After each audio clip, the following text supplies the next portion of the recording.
talking on the internet about God. We got into the topic of evil, which is a very common way that atheists who are making anti-theistic arguments often use the problem of evil to say, well, you can't propose a omnibenevolent God that allows for evil.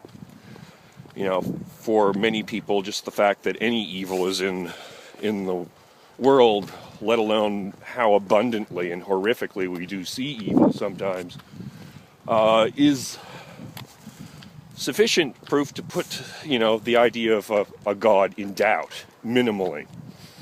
The guy I was communicating and having this back and forth with, I actually made the same argument a couple of times before he called me out on it. He called me out on it because I used the L word, and he's apparently, the L word, logically inconsistent. That is, I said that an omnibenevolent, all-powerful being is inconsistent with one that would allow for suffering. Now, not just any suffering. This also comes out of dealing with old Earth creationists.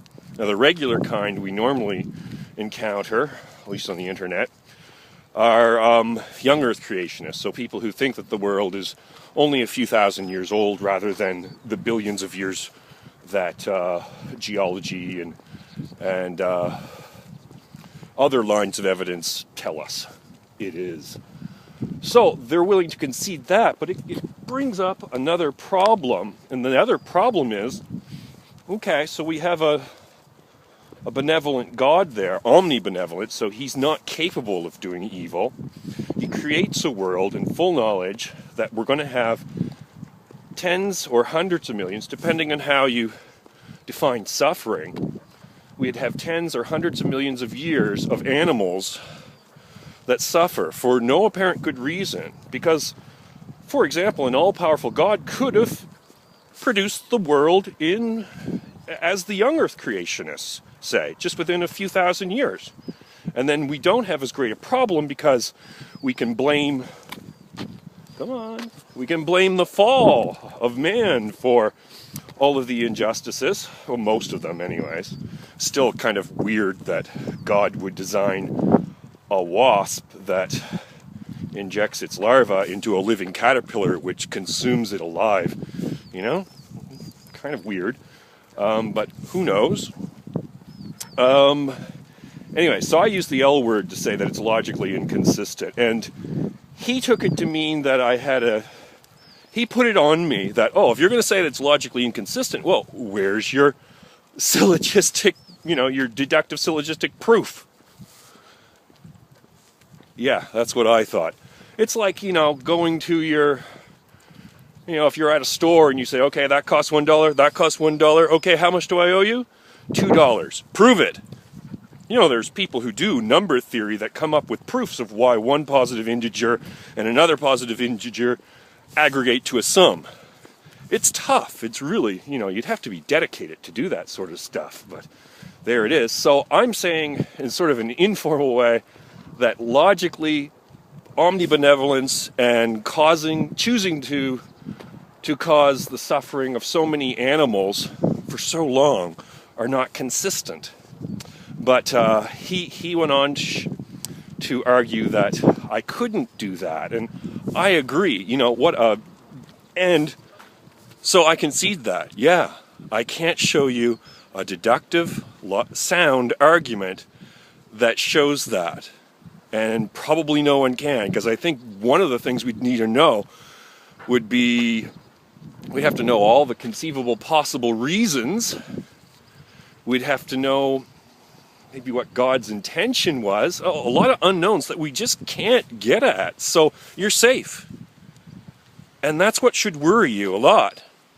If that's what you use to defend your Christian beliefs, is this,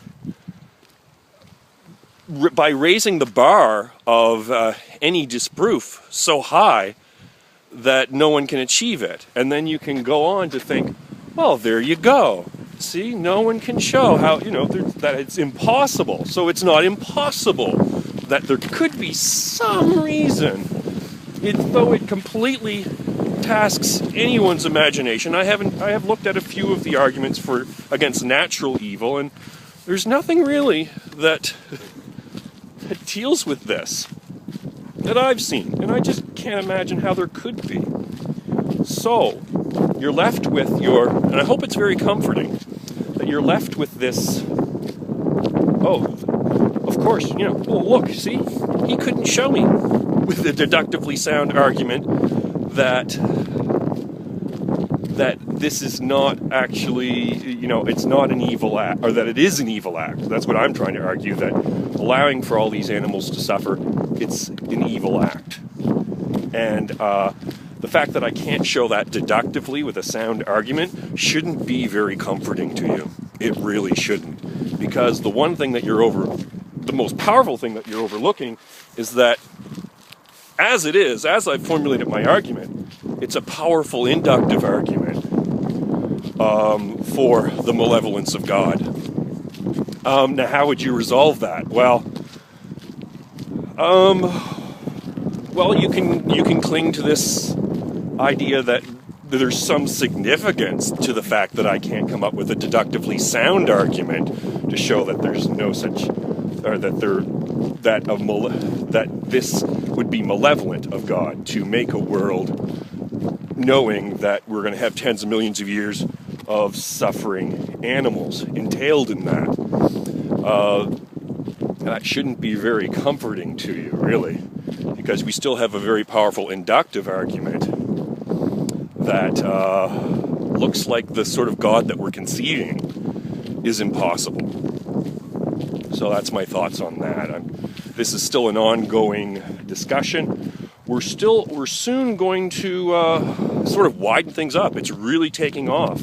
Mars Hill, Korea is really taking off. The number of likes they've gotten this past week have just gone through the roof. And so I guess the plan is we're going to sort of open things up. We hope that many people interested in discussions related to evolution, theology, old Earth, young Earth creationism, and related topics like that. It's always a surprise and interesting. Peter usually finds something interesting that gets things going, and then it's sort of a free-for-all. But we like to try serious people who can maintain some level of decorum in their discussions. So that's all for today. 72 Daystar out.